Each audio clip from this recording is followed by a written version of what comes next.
हमारे गांव में एक लड़का की शादी होकर के आई हमारे गांव में, और लड़की आई एमए पास। अब पूरे गांव में हल्ला, बोले फलाने की छोरा की बहू एमए पास आई है। एक मैया बोले कि तो को मालूम ना है, बाकी बाप ने दहेज में एक बर्फ बनाने वाली मशीन और दी है, फ्रिज। हाँ, और मैया कहा जाने, बोले जहां में बर्फ बने तो ये मशीन ही होगी। तीसरी मैया बोली अच्छी बात है, पढ़ी लिखी आई है, लेकिन सुंदर खूब अच्छी है, लेकिन असली सुंदर बाकू जाने जो अच्छो गाय ले अच्छो नाच ले और बजाए ले बाकू जाने। हाँ महाराज, अब तो महाराज चर्चा ऐसी चली, धीरे धीरे नई बहू तक पहुंच गई। नई बहू तक बहू ने विचार किया, पिताजी ने डिग्री प्राप्त कराई, एमए बीए सवरे, लेकिन आज तक हमने न गायो और न नाचो न बजायो। और आज शाम की बेला में महिला संगीत और होगा, सभी माताएं एकत्रित होती हैं। बोले सब कहेंगे कि तुम गाओ तुम गाओ, लेकिन हम पे कुछ आता नहीं है तो क्या करें। तो पढ़ी लिखी तो थी, इसलिए तो कहते हैं पढ़ी लिखी लड़की रोशनी घर की, पढ़ी लिखी लड़की रोशनी घर की। तो एक कागज लिया, एक पेन लिया, और महाराज सुंदर एक गीत लिख लिया, और वो पर्चा पर्स में रख लिया। हाँ, किसी पढ़े लिखे की जेब कट जाए ट्रेन में,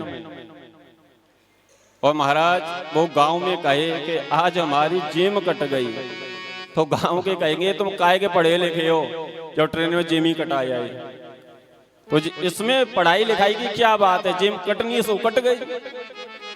तो महाराज शाम का समय हुआ, सभी माताएं एकत्रित हुई, सभी माताएं, और एकत्रित होकर के बहू भी आ गई। तो ढोलक वाले ने ढोलक ले ली, मजीरा वाले ने मजीरा।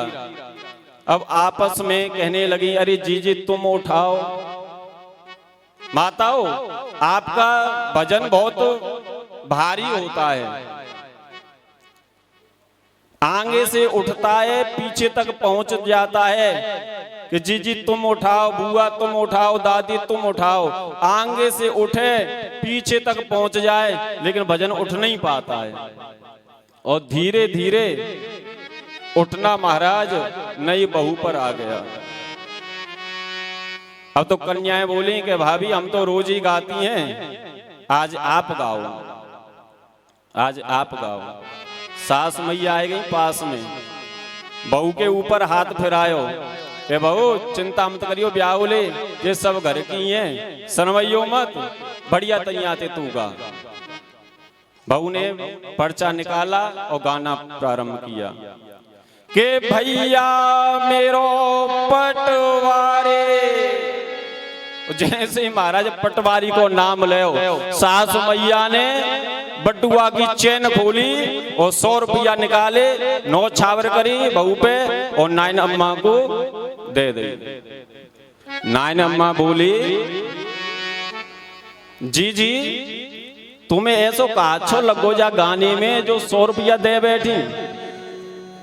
बोले अच्छो लगे अथवा नहीं लगे, लेकिन बहू का कह रही है। बोले भैया मेरो पटवारी, फलाने सिंह ने 10 वर्ष से मेरो 2 बीघा खेत दावे रखो है। फलाने सिंह ने, बहू को बाप भैया है और मेरो रिश्तेदार है, कल वह बुलाए के नापा तोली करवाऊंगी। बेटा आगे सुनाओ।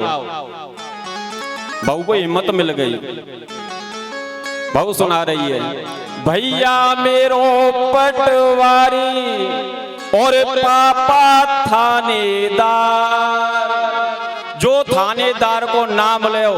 सास मैया ने बटुआ की चेन ऐसी खोली जो कुंदऊ निकल आए और बटुआ में 500 की नोट लई, बहू पे नौछावर करी और नाइन अम्मा को दे दे।